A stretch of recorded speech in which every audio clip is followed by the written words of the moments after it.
भारत के एक सुदूर गांव सिद्धपुर में एक अजीब सी प्रथा चलती थी। हर पूर्णिमा की रात लोग अपने कानों में रुई डालकर सोते थे। कहते थे कि इस गांव में कर्ण पिशाचनी का साया है, जो रात के समय कानों में फुसफुसाकर इंसानों को अपनी मर्जी का गुलाम बना लेती है। गांव के एक युवक अर्जुन को इन कहानियों पर विश्वास नहीं था। वह शहर से पढ़ाई करके हाल ही में गांव लौटा था। विज्ञान का विद्यार्थी होने के कारण वह इन बातों को अंधविश्वास मानता था। अर्जुन का मानना था कि लोग डर के कारण ऐसी कहानियां गढ़ते हैं। लेकिन अर्जुन की नजरें बदल गईं जब उसने गांव की पुरानी हवेली के बारे में सुना। लोग कहते थे कि वहां कोई रहता नहीं, लेकिन हर पूर्णिमा की रात वहां से अजीब सी चीखें सुनाई देती थीं।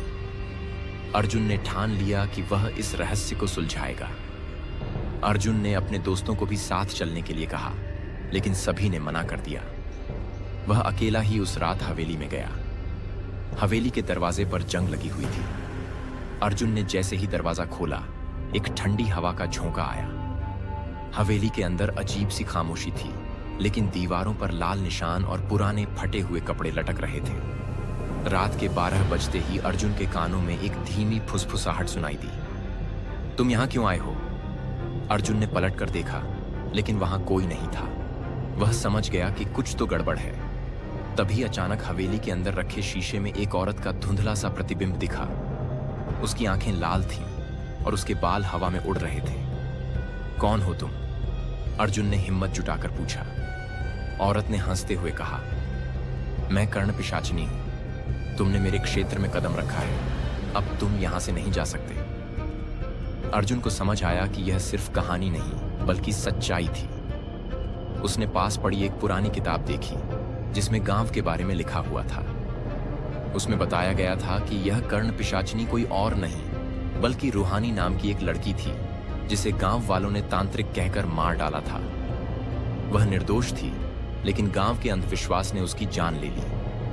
मरने से पहले रूहानी ने श्राप दिया था कि जो भी हवेली में आएगा वह उसकी कैद में रहेगा।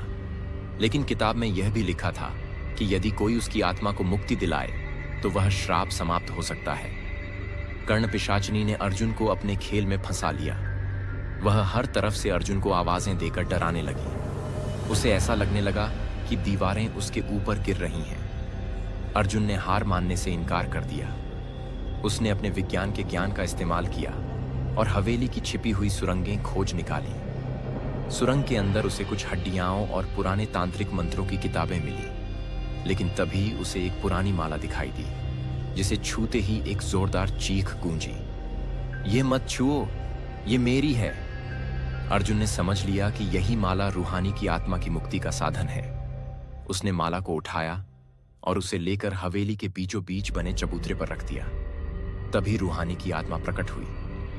तुम यह क्यों कर रहे हो? रूहानी ने पूछा।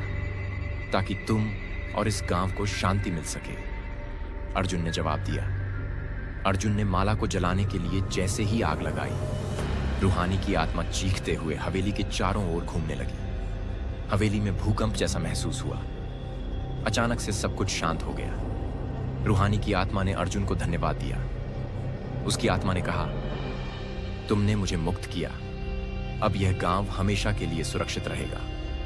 अर्जुन ने गांव लौटकर सबको इस घटना के बारे में बताया। उस दिन के बाद से हवेली में कोई आवाज नहीं सुनी गई और गांव के लोगों ने अपने कानों से रुई डालकर सोना बंद कर दिया। कभी कभी डर और अंधविश्वास के पीछे छिपा सच ढूंढने की हिम्मत करनी चाहिए। अर्जुन ने न केवल सच का सामना किया, बल्कि उसने एक श्रापित आत्मा को मुक्ति भी दिलाई। अगर आपको यह कहानी पसंद आई तो वीडियो को जरूर देखें और जानें अर्जुन ने कैसे अपनी बुद्धिमानी और साहस से इस रहस्य को सुलझाया।